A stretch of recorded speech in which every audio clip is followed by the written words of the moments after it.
تېره ورځ د بنګلور او چنای د لوبې پر مهال ویراټ کوهلي د لوبې د اصولو نه سرغړونه کړې وه چې هغه د لوبې د ریفري لخوا جریمه شو. ویراټ کوهلي د آی پی ایل د قانون د 2.2 مادې څخه سرغړونه کړې وه چې د میچ ریفري لخوا د لوبې د فیس 10 سلنه جریمه شوی دی او د میچ ریفري پریکړه وروستۍ ده.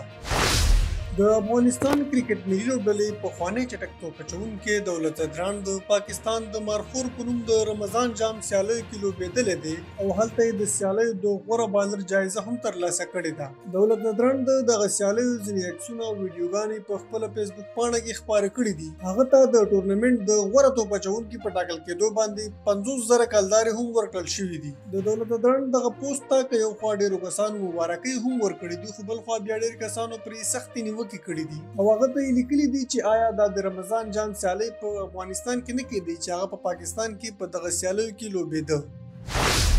د آی پی ایل 25مه لوبه د ممبئی او حیدرآباد ترمنځ ترسره شوه چې ممبئی انډینز په ټاکلو 60 اورونو کې د 15 لوبغاړو په سوځېدو 192 منډې وکړې او په ځواب کې د سنرایزرز حیدرآباد ټوله لوبډله په 19.15 اورونو کې د 158 منډو په جوړولو سره وسوځېده چې ممبئی انډینز د 14 منډو په توپیر په لوبه کې بریا خپله کړه. په دغه لوبه کې کیمرون ګرین د ممبئی انډینز لپاره 4 ناسوځېدلې منډې وکړې او د حیدرآباد لپاره بیا ماینک اګروال 48 زیاتې منډې وکړې. د لوبې د غوره لوبغاړي جایزه کیمرون ګرین ترلاسه کړه چې د 9 منډو په بدل کې یو وکټ اخیستې وه او په 40 توپونو یې 4 ناسوځېدلې منډې هم کړې وې.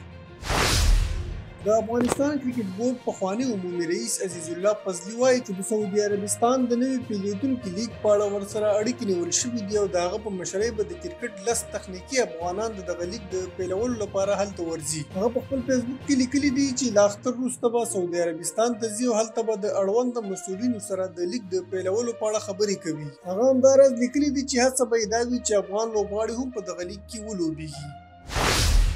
په آی پی ایل کې د ممبئی انډینز لوبډلې لوبډلمشر او توپوهونکي روهت شرما په آی پی ایل کې 6,000 منډې پوره کړې. نوموړي نن د سنرایزرز حیدرآباد پر وړاندې لوبه کې دا هدف ترلاسه کړ. د ویراټ کوهلي، شیکر دون او ډیوډ وارنر وروسته روهت شرما څلورم توپوهونکی شو چې تر 6,000 پورته منډې په آی پی ایل کې کوي. پاکستاني لوبغاړی عمر اکمل وایي هغه لوبغاړي چې په ما نیوکې کوي که ما د هغوی رازونه خلکو ته ښکاره کړل نو بیا به دا خلک د کرکټ لیدل هم بیخي پرېږدي. هغوی ویل چې زما د نڅا په ویډیوګانو دا خلک بې ځایه نیوکې کوي ځکه چې یو څوک د خپلو خپلوانو په ودونو کې نڅا ونه کړي نو د چا په واده کې به نڅا کوي. هغوی ویل زه دې خلکو ته وایم چې له ما نه قلار شئ او بې ځایه نیوکې راباندې مه کوئ. د افغانستان کرکټ بورډ په خپله فیسبوک پاڼه کې د لوبغاړو ځینې عکسونه خپاره کړي دي او لیکلي دي چې افغان اتلان د کابل په ملي او د محمد نبي په کرکټ اکاډمیو کې د راتلونکو کورنیو او نړیوالو سیالیو لپاره د چمتووالي په موخه له تېرو 2 اونیو راهیسې په تمریناتو بوخت دي.